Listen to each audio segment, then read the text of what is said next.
너무너무 잘 오셨습니다. 여러분, 우리 인생은요, 만남과 헤어짐의 연속입니다. 만남이 있으면 이별이 있습니다. 이별 가운데 여러 종류가 있지요. 사랑하는 여인과 이별. 과거 여러분 유행가를 좋아하신 분들은 이러한 노래 가사가 생각이 날 겁니다. 사랑이 무엇이냐고 물으신다면 예, 그렇지요. 눈물의 씨앗이라고 말하겠어요. 이러한 노래 가사는 연인 간의 사랑의 그 이별을 노래하는 거 아니겠습니까? 여러분, 또 가족 간의 이별의 슬픔이 있습니다. 저희 가족이 10여 년 전에 미국으로 떠나올 때 저희 어머니께서 그렇게 말씀하시는 거예요. 내가 공항에 도저히 못 나가겠다. 너희들이 떠나가는 모습을 도저히 볼 자신이 없다. 이렇게 얘기했던 어머니의 그 얘기가 지금도 생각이 납니다. 가족 간에 이 떨어지는 이별의 슬픔이 있지요. 우리 대한민국은 지금도 분단 국가입니다. 미국과 소련이 이 회담을 통해 가지고 3파선을 딱 나눠 가지고 북쪽, 남쪽으로 나뉘어졌습니다. 그것이 벌써 지금 몇 년? 72년이 넘었어요. 제가 한 인터뷰를 봤는데 15살 소년이 어머니, 제가 잠시 후에 돌아오겠어요 라고 하는 그러한 말을 남기고 남쪽으로 내려왔는데 지금 90 가까이가 됐습니다. 아직까지도 그리워하는 거예요. 어머님은 이미 돌아가셨죠. 그런데 형제들, 북쪽 땅에 살아있는 형제들, 자신의 그 고향을 지금도 애타게 그리워하면서 언젠가는 만나게 될 거다. 살아생전에 만났으면 좋겠다. 이러한 이 인터뷰를 제가 들으면서 너무 마음이 짠했습니다. 여러분, 그런데요, 이보다 더 아픈 슬픈 이별이 있습니다. 그것은 영영이 볼 수 없다. 그래서 이별이라는 강에 가로막혀서 영원히 볼 수 없다고 생각하는 것 때문에 슬프고 고통받는 그러한 이들도 있습니다. 이 애리조나 대학교의 한 교수가 이러한 이별의 슬픔을 극복할 수 있는 방안을 3가지 단계로 제시를 했어요. 첫 번째 단계가 뭐냐면 지금 상황을 있는 그대로 받아들여라. 이별의 그 아픔, 슬픔을. 두 번째는요, 다른 사람들도 다 겪는 일이다. 인생을 살다 보면 만남이 있고 헤어짐이 있다. 이러한 것들이 다 인생의 일생의 가운데 들어있는 것이다. 이렇게 이 받아들이라는 겁니다.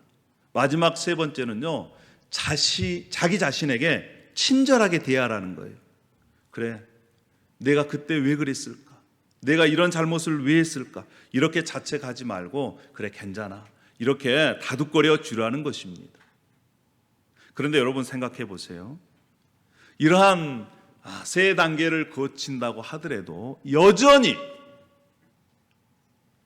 우리 인간의 마음 속에는 이별의 아픔이 있습니다. 고통이 있는 거예요. 그런데 여러분, 만약 생각해 보십시오. 사랑했던 가족이, 사랑했던 친구가, 사랑했던 사람이 지금은 눈에 볼 수 없지만, 지금은 만질 수 없지만, 지금은 그 음성을 들을 수 없지만 언젠가는 다시 만날 수 있게 된다.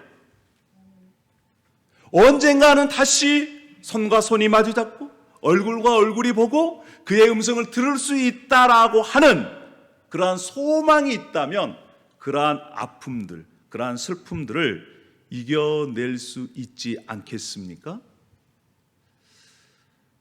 그때가 언젠가? 성경에는 분명히 말씀해 주고 있습니다. 그때가 예수님께서 다시 오실 때라는 것입니다. 예수님께서 다시 오셔서 다시 재림하실 때에 헤어졌던 사랑하는 가족들이 예수 그리스도를 믿었다면 다시 만날 수 있다. 친구를 다시 만날 수 있다. 하나님의 가족을 다시 만날 수 있다라고 말씀해 주고 있고, 그때는 그곳에는 아무런 아픔과 슬픔이 없는 진정한 만족과 행복의 삶을 살아갈 수 있다라고 성경은 얘기해 주고 있습니다. 우리는 예수님께서 언제 다시 올지 모릅니다. 그러나 우리는 다시 오실 예수님을 맞을 준비를 우리가 살아있는 동안 해야 하는 것입니다. 오늘 우리가 읽었던 이 본문 말씀 속에 예수님의 재림을, 다시 오실 예수님을 어떻게 맞이해야 될 것인가, 어떻게 우리가 준비하며 살아갈 것인가에 대한 답이 여기에 있습니다. 오늘 데살로니가 전서를 함께 읽었는데요, 1차적으로 바울은 데살로니가 교회 공동체에게 성령을 통해서 말씀을 주셨습니다. 뿐만 아니라 지금 우리가 살아있는 21세기를 사는 우리들에게도 동일하게 말씀하고 계십니다. 자, 그러면 오늘 이 본문인 데살로니가, 이 데살로니가 전서는 언제 쓰여졌느냐? AD 51년경에 바울 사도가 기록했습니다. 바울 사도가 1, 2, 3차, 4차까지 이렇게 전도 여행을 했는데 2차 선교 여행 때에 데살로니가 교회를 개척하고 나서, 그리고 밑에 쪽에 이 고린도에서 작성된 편지, 그리고 신약 성경에 처음으로 기록했다, 이렇게 알려져 있습니다. 여러분, 지도를 보시면 아시다시피, 지도 좀 넘겨주시겠습니까? 지도를 보면 아시다시피 바울 사도가 이쪽이 유럽 쪽입니다. 유럽의 첫 성 빌립보에 먼저 가서 복음을 전했습니다. 그때 바울 사도는 빌립보 감옥에 갇히기도 했고 또 구타도 심하게 당했습니다. 어려움 속에서 빌립보 교회가 개척이 되고, 그런데 사람들이 핍박을 합니다. 그래서 피해서 데살로니가로 이동을 했습니다. 이 데살로니가는 마게도니아 지역의 수도입니다. 거기에는 로마 총독이 있었고 많은 유대인들이 살고 있었습니다. 그때 바울은요, 안식일마다 유대인의 회당에 가서 복음을 전했습니다. 유대인들이 죽인 예수가 메시아, 구원자 그리스도로 죽음에서 다시 살아나셔서 하나님의 아들이요 뿐만 아니라 우리의 구원자가 되셨다, 이렇게 선포했습니다. 그랬더니 많은 헬라인들, 그리스인이죠, 헬라인들이 또 귀부인들이 예수님을 믿었습니다. 그래서 교회가 시작이 되고 개척이 되었다는 것입니다. 이 바울 사도가요, 이 데살로니가 교회만 생각하면 감사가 되는 거예요. 왜 감사가 되냐면 데살로니가 지역의 대부분 사람들은 예수님을 알지도 못하고 우상을 섬겼던, 다른 신을 섬겼던 사람들입니다. 그런데 그들이 바울이 전한 예수님을 듣고 예수님을 믿고 예수님께로 돌아와서 하나님을 섬기게 됐어요. 살아계신 하나님을 섬기는 그러한 사람들의 모습을 보니까 얼마나 감사한지를 몰라요. 그래서 바울은요, 시간을 내서 또 그들을 생각하면 하나님께 감사가 되고 또 그들을 위해서 계속적으로 기도하게 되었습니다. 바울 사도는 그들을 자신의 영적인 자녀로 생각을 했어요. 그래서 이 데살로니가 전서에 보면 2장 7절에도 이렇게 말씀을 합니다. 도리어 너희 가운데 유순한 자가 되어 유모가 자기 자녀를 기름과 같이 하였다. 바울 사도와 그 일행들이 데살로니가 교회를 어떻게 생각했냐면 자녀로 생각했어요. 자식으로 생각했습니다. 그래서 유모가 자기 자녀를 기름과 같이 한다는 것은 어머니처럼 데살로니가 교인들을 부드럽게 대하고 또 우유나 젖을 주는 것처럼 그들을 양육했다는 거예요.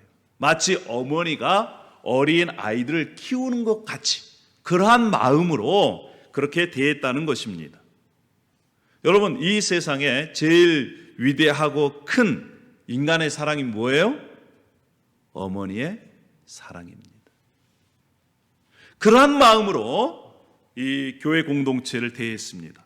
뿐만 아니라 2장 11절의 말씀에는 아버지가 자기 자녀에게 하듯 권면하고 위로하고 경계하였다.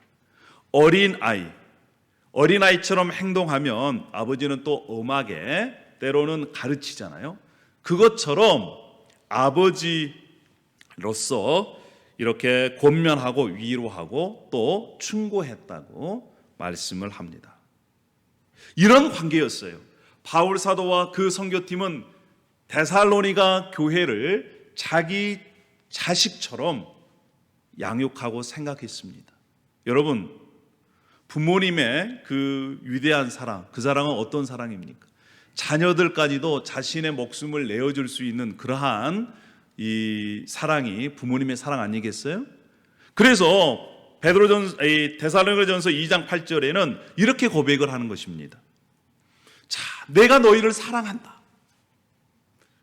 너희를 사랑하는데 우리의 목숨까지도 너희에게 내어주기를 기뻐한다 라고 할 만큼 바울 사도는 교회 공동체를 향해서 그렇게 생각을 하고 있었습니다.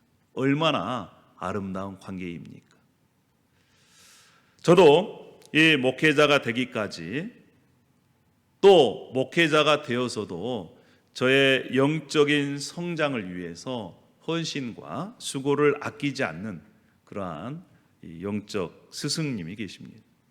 지금도 타주에서 저와 또 우리 교회를 위해서 밤낮 쉬지 않고 기도해 주시는 그러한 목사님이 계세요.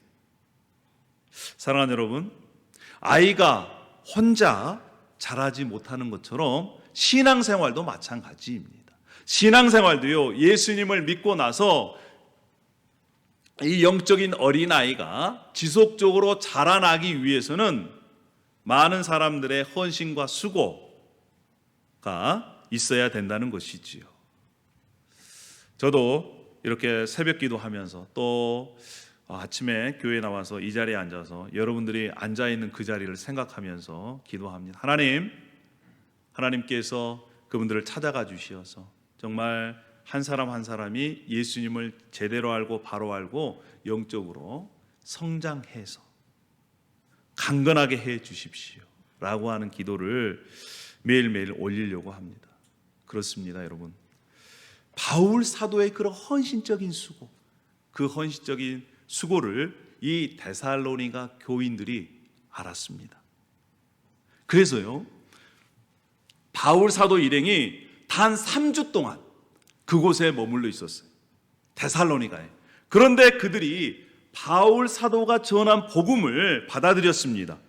복음을 선포할 때, 그래서 그들이 복음을 받아들이고 예수님을 믿을 때 많은 환난들이 있었어요. 그럼에도 불구하고 성령께서 주시는 기쁨으로 그 말씀을 받아들였습니다. 자, 데살로니가 전서 2장 13절에는 그 데살로니가 교인들이 어떻게 바울 사도가 전한 말씀을 받아들였는지 나옵니다. 이러므로 우리가 하나님께 끊임없이 감사함은 너희가 우리에게 들은 바 하나님의 말씀을 받을 때 사람의 말로 받지 아니하고 하나님의 말씀으로 받음이니 진실로 그러하도다. 이 말씀이 또한 너희 믿는 자 가운데서 역사하느니라. 이 데살로니가 교인들은 단 3주 동안 이 예수님의 복음을 들었음에도 불구하고 사람의 말로 듣지 아니하고 무엇으로 들었다고요? 하나님의 말씀으로 들었습니다. 성령의 기쁨으로 들었어요. 그러니까 그 말씀이 그들의 마음속에 들어와서 역사하는 것입니다. 말씀이 들어가니까 사람이 변화되는 거예요. 여러분, 지금도 마찬가지입니다. 우리가 말씀을 들을 때 이것을 살아계신 하나님의 말씀으로 받고 그 말씀을 붙잡고 그 말씀에 순종하는 자에게 인생의 변화가 일어나는 것입니다. 할렐루야. 뿐만 아니라 살아계신 하나님을 경험하게 되어서 예수 그리스도를 믿지 않을 수가 없는 거예요. 여러분, 바울 사도가 생각했을 때 얼마나 기뻤겠습니까? 그들이 우상을 버리고 하나님께 돌아왔습니다. 그랬더니 주위의 사람들이 그들을 핍박하기 시작합니다. 어려움을 겪기 시작해요. 감옥에 쳐넣습니다. 재산을 빼앗아 갑니다. 때로는 목숨까지 잃는 그러한 일들이 일어난 것입니다. 여러분, 2000년 전에 예수님 때문에 목숨을 잃거나 재산을 빼앗긴 일이 있었습니다. 그런데 지금도 세계 곳곳에서는 그러한 일들이 일어나고 있습니다. 미국에서는 없어요. 그러나 제가 2000년대 초반에 인도를 갔습니다. 인도 선교를 갔는데 인도 선교에서 만난 한 가정이 있습니다. 아버지와 어머니 그리고 남매가 있었어요. 근데 그들의 얘기를 들어보니까 그들이 선교사님이 전하신 복음, 예수님을 듣고 믿었습니다. 그래서 그들이 그동안 섬겼던 가족 대대에 섬겼던 힌두교를 버리고 예수님을 믿기로 결정했어요. 그랬더니 그 가문에서 이 가족을 쫓아내버린 것입니다. 그들이 가지고 있던 재산도 가문에서 몰수를 해버렸어요. 그래서 아무것도 없이 이 캘카타, 지금 콜카타죠. 콜카타에 와가지고 선교사님 사역을 도우면서 이 성경을 만드는 그 일을 도우면서 살아가고 있는 것을 봤습니다. 여러분, 지금도요, 예수 그리스도를 믿는 것 때문에 재산을 빼앗기고 때로는 목숨까지 잃는 일들이 세계 도처에서 있다는 사실입니다. 그런데 그러한 상황 속에서도 이 데살로니가 교회는요, 서로 위해주고 서로 사랑해주고 뿐만 아니라 믿음의 본을 보여서 주위에 있는 이 도시까지 소문이 났어요. 야, 데살로니가 교인들 어려움 속에서도 믿음을 지키고 서로 사랑하고 또 말씀에 순종하는 그러한 아름다운 교회구나, 이런 소문이 난 것입니다. 여러분, 주님께서 원하시는 교회가 이런 교회 아니겠습니까? 정말 말씀이 선포되어질 때 많은 환난 가운데에서도 성령이 주시는 기쁨으로 하나님의 말씀을 받고 그 말씀에 순종해서 모든 믿는 자들이 서로 사랑하고 또 본이 되어지고 그 소문이 주위의 여러 지방의 도시에 퍼져나가는, 그래서 그것을 보고 주님 앞으로 돌아오는 복음의 통로가 되는 교회, 그런 교회가 주님께서 원하시는 교회가 아니겠습니까? 이러한 교회, 우리 교회도 그렇게 꿈꿨으면 좋겠습니다. 할렐루야. 우리가 서로 사랑하고 또 어려운 가운데에서도 말씀을 지키고, 그리고 이 소문들이 오마에도 커니에도 이렇게 퍼지고, 또 우리가 이렇게 사랑하는 이러한 아름다운 공동체를 또 오마에도 생겨나고 커니에도 생겨나는 그러한 것들을 기대하며 또 꿈꿔봅니다. 할렐루야. 자, 이러한 이 바울 사도의 복음을 듣고 교회가 생겨났는데 유대인들이 특별히 핍박을 합니다. 그래서 그 핍박을 피해 가지고 이제 바울 사도 일행이 이 아가야 지방 아덴, 지금은 아테네죠. 아테네까지 도망을 가요. 그런데 바울 사도가 너무너무 궁금한 거예요. 왜냐하면 그 핍박 가운데 데살로니가 교인들이 잘 살고 있는지, 어떻게 지내는지, 정말 믿음을 지키고 있는지 너무너무 궁금해요. 그래서 디모데를 보냅니다. 디모데를 보내는데 디모데가 데살로니가 교회를 방문하고 나서 돌아와서 보고를 합니다. 데살로니가 교회가 지금 어려운 가운데 있지만 그럼에도 불구하고 믿음을 지키고 서로 사랑하고 뿐만 아니라 복음을 전해준 바울 사도를 너무너무 그리워하고 있다. 너무너무 사랑하고 있다. 이러한 얘기를 듣는 거예요. 여러분, 그랬을 때 바울 사도 마음이 얼마나 기뻤겠습니까? 그래서 이렇게 고백을 합니다. 데살로니가전서 2장 19절에 우리의 소망이나 기쁨이나 자랑의 면류관이 무엇이냐? 그가 강림하실 때 우리 주 예수 앞에 너희가 아니냐. 이렇게 고백을 합니다. 너희는 우리의 영광이요 기쁨이다. 이 얘기는 무슨 얘기냐면 나중에 예수님께서 다시 오실 때에 바울 사도는 자랑거리가 있다는 것입니다. 누가 자랑거리예요? 바로 이 데살로니가 교회 교인들이 자랑거리예요. 하나님, 예수님 보세요. 주님의 종입니다. 이들이 주님을 섬기는 그 어려운 가운데서도 믿음을 지키는 주님의 백성입니다. 이렇게 보십시오. 이렇게 자랑거리가 된다는 것입니다. 사랑하는 여러분, 저도 여러분들을 이렇게 주님 앞에서 자랑할 수 있기를 기대합니다. 할렐루야. 하나님 보십시오. 주님의 종입니다. 주님께서 사랑하시는 우리 장로님 가정이 여기 있습니다. 우리 집사님 가정이 여기 있습니다. 우리 성도님 가정이 여기 있습니다. 주님 보십시오. 그것만 생각하면 정말 마음이 떨립니다. 그런데 주님께서 누가 양육했냐? 내가 너에게 섬기라고 준 그 양들은 어디 갔냐? 이런 얘기를 듣지 않도록 여러분들께서 우리 함께 힘써 주셨으면 감사하겠습니다. 할렐루야. 예, 감사합니다. 여러분 보세요. 관계가 이런 관계가 돼야 됩니다.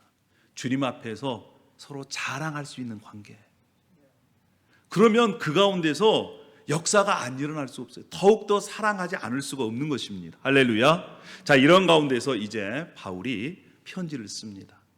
목적이 두 가지. 한 가지는 위로하는 편지, 한 가지는 격려하는 편지예요. 첫 번째 위로하는 편지는 무엇이냐면 그때 당시에 예수님을 믿고 나서 세상을 떠나는 사람들이 생겨났어요. 예수님을 믿고. 근데 그러면 예수를 믿고 세상을 떠나는 사람들이 생겨나니까 마음속에 슬픔이 있는 거예요. 어떻게 할까? 그래서 바울 사도는 이 데살로니가 전서 편지를 통해서 예수님을 믿지 않는 사람처럼 슬퍼하지 말라. 왜냐? 그들은 지금 생명이 끊어졌지만 영원히 끊어지는 것이 아니라 자고 있다. 뭐라고요? 잠을 자고 있는 상태라는 거예요. 그래서 데살로니가전서 4장 13절에 이렇게 얘기합니다. 형제들아, 자는 자들에 관하여는 너희가 알지 못함을 우리가 원하지 아니하노니 이는 소망 없는 다른 이와 같이 슬퍼하지 않게 하려 합니다. 죽는 것이 아니라 뭐 한다? 잠을 자고 있다. 예수 그리스도를 믿는 사람들은 죽으면 영혼은 하늘로 올라가서 하나님 품에 안기고 육체는 어떻게 됩니까? 땅속에 묻혀서 흙과 같이 됩니다. 그런데 이러한 상태를 성경에서는 잠을 자고 있다. 그런데 예수님께서 이 세상에 다시 오실 때에 예수님께서 그 영혼을 데리고 오시고 또 흙으로 돌아갔던 그 육체가 다시 부활해서 영혼과 육체가 하나 된 새로운 부활의 몸으로 탄생한다는 것입니다. 이것이 성경이 말씀하고 있는 거예요. 뿐만 아니라 살아있는 우리들도 변화돼서 예수님처럼 변화돼서 영원히 하나님께서 주시는 만족, 행복 누릴 수 있는 새하늘과 새 땅에서 그렇게 산다라고 하는 것이 성경에서 우리에게 가르쳐 주고 있는 것입니다.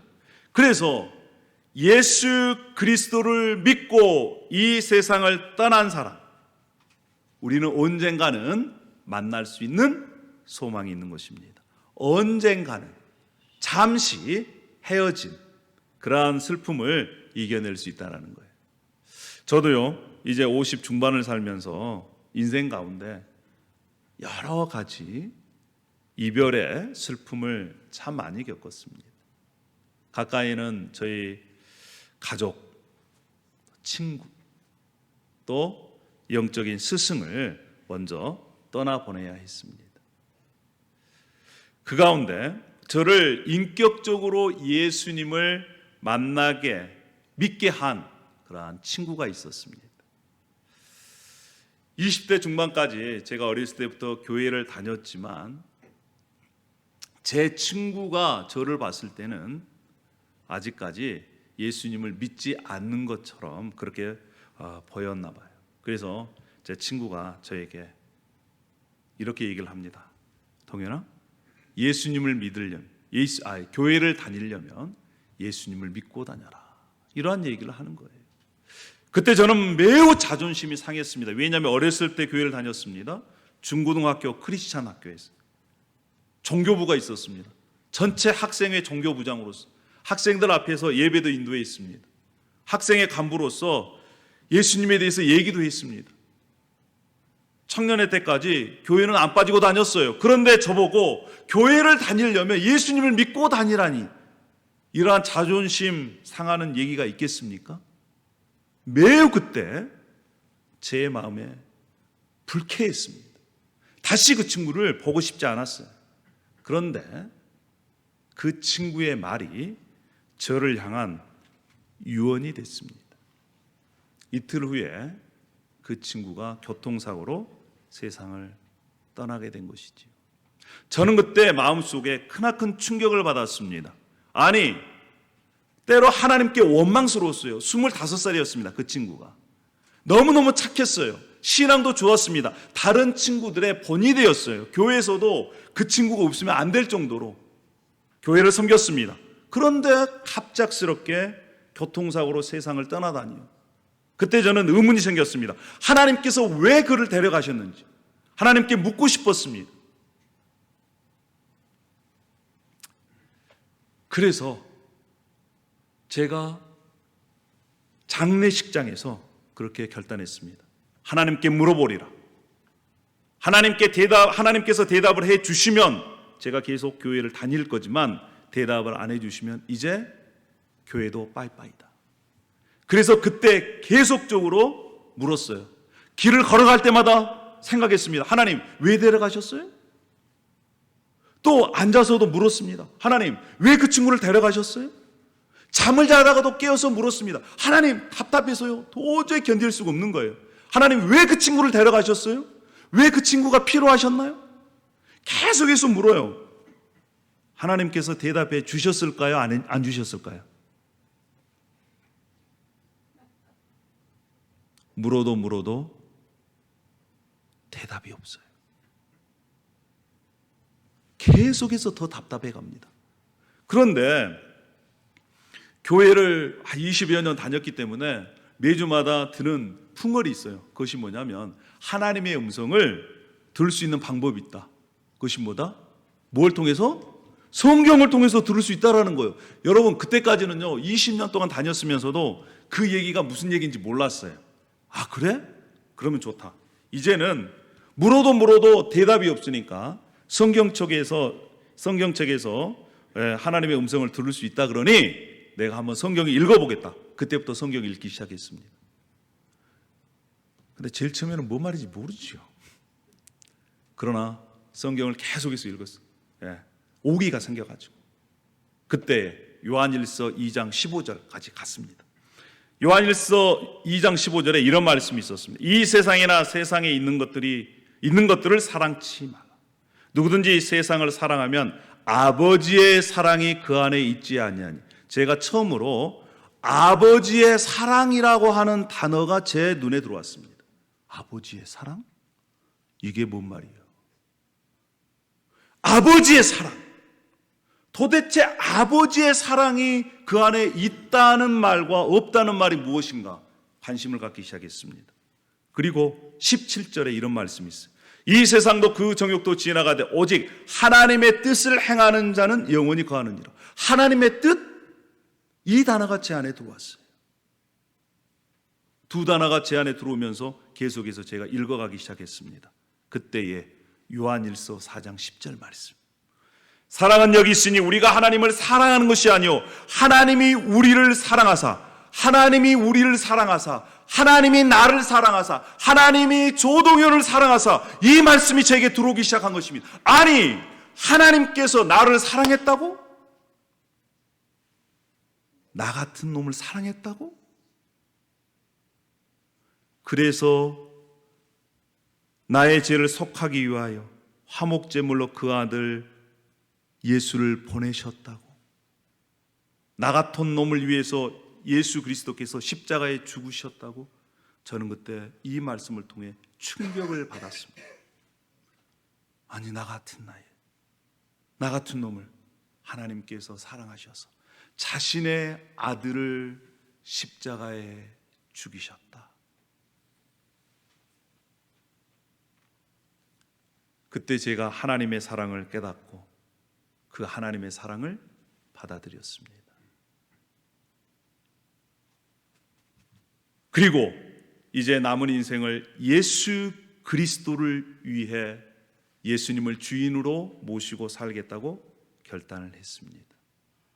그때 그랬더니 이제 질문에 대한 해답을 주시는 것이 아니라 소망이 생겨나기 시작했어요. 아, 그렇구나. 나도 언젠가는 그 친구를 만날 수 있겠구나.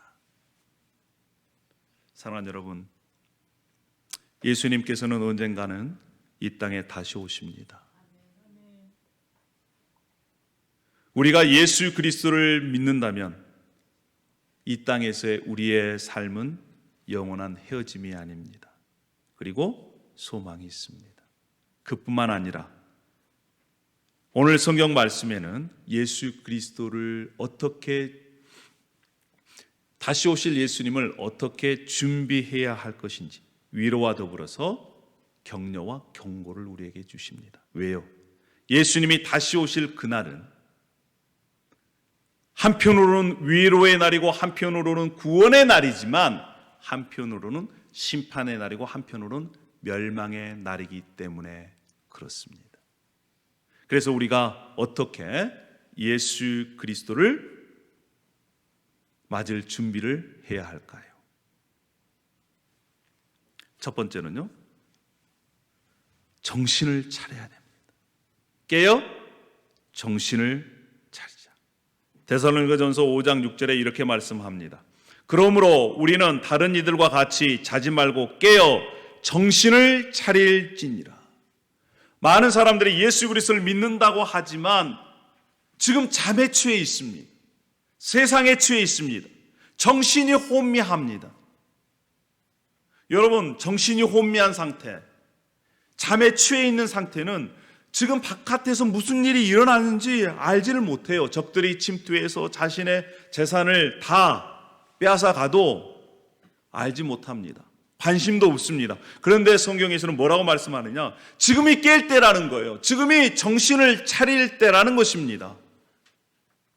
그 정신을 차리고 깨어있는 자는 예수 그리스도의 오심이 구원의 날입니다. 그런데 그것을 무시하는 자, 여전히 잠에 취해 있고 여전히 세상에 취해 있고 여전히 술에 취해 있고 약에 취해 있고 그런 사람들에게는, 영적으로 잠을 자고 있는 사람들에게는 심판의 날이라는 것입니다. 사랑하는 여러분, 지금은 자다가 깰 때가 되었습니다. 지금은 바울 사도가 기록했던 그 시대보다 훨씬 더 심판의 날이, 구원의 날이 가까워졌다는 것입니다.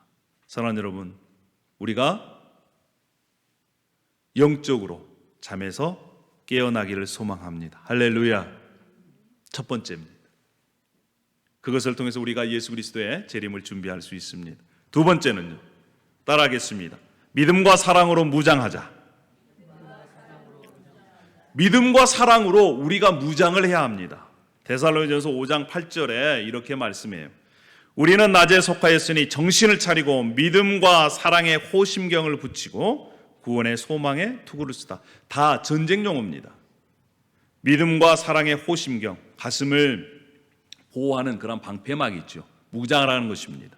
여러분, 우리가 믿음과 사랑으로 무장하지 않으면 우리가 제대로 예수 그리스도의 오심을 준비할 수가 없어요. 성경에서는 계속적으로 우리에게 무장하라고 명령하고 있습니다. 에베소서는 전신갑주를 입으라는 거예요. 로마 병사가 전쟁에 나가서 전투하는 것처럼 진리의 허리띠를 띠고 의의 호심경을 붙이고 평안의 복음의 신발을 신고 믿음의 방패를 가지고 구원의 투구 성령의 검으로 무장하라. 다시 얘기하면 예수 그리스도로 무장하라는 거예요. 생각이 예수 그리스도처럼, 말도 예수 그리스도처럼, 행동도 예수님을 닮아서 그렇게 따라 살아가라. 그런 자는 예수 그리스도의 재림을 준비할 수 있다. 이렇게 말씀을 하고 있습니다. 여러분, 첫 번째가 뭡니까? 깨어 있으라. 그렇죠. 깨어 있으라입니다. 자, 깨어 있으라. 예, 깨어 정신을 차려라. 깨어 정신을 차려라. 여러분, 아침에 일어나서 정신을 차리려면 어떻게 합니까? 여러분들은 세수를 하죠. 또 어떤 사람들은요, 예, 머리가 아프거나 머리가 혼미할 때는 여러분 또 어떻게 합니까? 머리를 마사지하죠. 자, 이 시간 우리 머리를 마사지 한번 해보겠습니다. 여러분의 손톱을 가지고 머리를 이렇게 두들겨 주세요. 자, 그러면서 우리가 이렇게 외쳐보는 것입니다. 자, 깨어 정신을 차리자. 깨어 정신을 차리자. 예, 여러분 깨어 정신을 차려야 돼요. 할렐루야. 여러분 이렇게 마사지를 하면 정신이 듭니다. 할렐루야. 두 번째는 뭡니까? 두 번째는 믿음과 사랑으로 무장을 해야 돼요. 믿음과 사랑으로 무장해야 돼요. 믿음, 사랑으로 무장해야 됩니다. 할렐루야. 우리가 따라 해보겠습니다. 믿음, 사랑으로 무장하자. 예, 믿음과 사랑으로 우리가 무장을 해야 돼요. 할렐루야. 세 번째는 무엇이냐? 따라하겠습니다. 피차 권면하고 서로 덕을 세우자. 자, 피차 권면하고 서로 덕을 세워야 됩니다. 피차 권면하고 서로 권면해야 돼요. 옆에 주위에 있는 사람들이 신앙이 떨어지면 우리가 권면해야 돼요. 야, 우리 말씀을 들어보자. 또 함께 기도해보자. 자, 우리가 함께 힘을 내자. 여러분, 권면하는 것이 필요해요. 권면하는 것이. 그리고 서로 사랑으로 덕을 세워 나가야 됩니다. 그것이 바로 예수님께서 다시 오실 그것을 준비하는 거예요. 서로 권면해야 돼요. 여러분, 권면할 때 어떻게 합니까? 네, 권면해야 돼요. 이것 좀 드셔보세요. 이것 좀 먹어보세요. 이렇게 권면해야 돼요. 자, 우리 옆에 있는 분께 한번 권면해 보도록 하겠습니다. 자, 예수님 잘 믿읍시다. 야, 예수님 잘 믿읍시다. 이렇게 손을 해야 됩니다. 손을. 예수님 잘 믿읍시다. 예, 예수님 잘 믿. 할렐루야. 여러분, 이런 것을 가지고 우리가 예수님 다시 오실 예수님을 준비해야 됩니다. 함께 이렇게 권면하는 거 필요합니다. 자, 마지막으로 우리가 권면하는 거 뭐가 필요하겠습니까? 따라하겠습니다. 재림을 소망하며 하루하루를 최선을 다해 살자. 그렇습니다. 우리가 재림을 소망하면서 하루하루 최선을 다해서 살아야 돼요. 오늘을 나의 처음 날이다. 생애. 오늘은 나의 마지막 날이다. 이러한 마음으로 최선을 다해 살았으면 좋겠어요. 그것이 바로 데살로니가 전서 5장 16절, 17절, 18절에 나와 있는 말씀이에요. 항상 기뻐하고 쉬지 말고 기도하고 범사에 감사하는 그러한 삶, 이러한 삶이 바로 재림을 소망하면서 하루하루 최선을 다해 사는 삶입니다. 할렐루야. 여러분 인생 가운데 항상 기뻐하고 쉬지 말고 기도하고 범사에 감사하는 삶, 이러한 삶이 바로 재림을 준비하는 삶이라는 것. 여러분 가운데 이러한 기쁨이 있기를 소망합니다. 할렐루야. 그러면 우리가 어떻게 할까요? 자, 재림을 소망하며 하루하루 최선을 다해서 사는 것입니다. 할렐루야. 따라해 봅시다. 재림을 소망하며, 이렇게 하늘을 가리켜야 돼요. 재림을 소망하며 하루하루 최선을 다하자. 여러분, 이렇게 우리가 예수 그리스도의 재림을 다시 준비하며 뿐만 아니라 그 날에 주님께서 주시는 그러한 기쁨을 누려가기를 원합니다. 할렐루야. 그러기 위해서는 우리가 하루하루 말씀으로 시작하지 않고 기도하지 않고서는요, 올바로 우리가 예수 그리스도의 재림을 준비할 수가 없고 끝까지 신앙을 지킬 수가 없습니다. 여러분, 교회 공동체는요, 여러분들이 예수 그리스도의 재림을 잘 준비할 수 있도록 준비시키는 기관이에요. 그래서 매일매일 매주마다 우리가 그렇게 간구하지 않습니까? 하루하루 말씀을 통독하고 또 말씀을 읽고 그 말씀으로 기도하고, 그것도 수요일 날도 우리가 또 모여서 말씀으로 또 기도하고, 토요일 날도 그렇고 또 주일 날도 그렇고, 이러한 것들을 통해서 우리가 예수 그리스도를 맞을 준비를 하는 것입니다. 할렐루야. 저와 여러분이 함께 섬기는 우리 교회 공동체가 정말 성령의 기쁨으로 말씀을 받고 어려움 속에서도 서로 사랑하고 믿음의 이 본을 보이는 것이 우리 링컨 지역의 네브라스카 지역의 소문이 이렇게 퍼져 나가고, 저와 여러분들이 예수 그리스도를 재림을 준비하는 정말 정신을 차리고 믿음과 사랑으로 무장하고 서로 권면하고 날마다 예수님의 재림을 소망하면서 최선을 다해 사는 저와 여러분이 되기를 소망합니다. 할렐루야. 기도하겠습니다. 할렐루야. 아버지 하나님, 오늘 우리에게 이러한 말씀, 위로의 말씀, 또한 격려와 권면의 말씀을 주셔서 감사합니다. 우리가 정신을 차리고 영적으로 깨어있기를 원하고, 또 믿음과 사랑으로 무장하고 우리 지체들을 서로 권면하는 하루하루를 예수님의 재림을 소망하며 최선을 다해 살아가는 저희들이 되게 하여 주시옵소서. 정말 아침에 깨어서 말씀과 기도로 하나님과 만남을 통해 우리가 주님의 뜻을 따라 주님의 길, 때로는 그것이 좁은 길이라도 걸어갈 수 있도록 인도하여 주시옵소서. 감사를 드립니다. 예수님의 이름으로 기도 올려옵나이다. 아멘.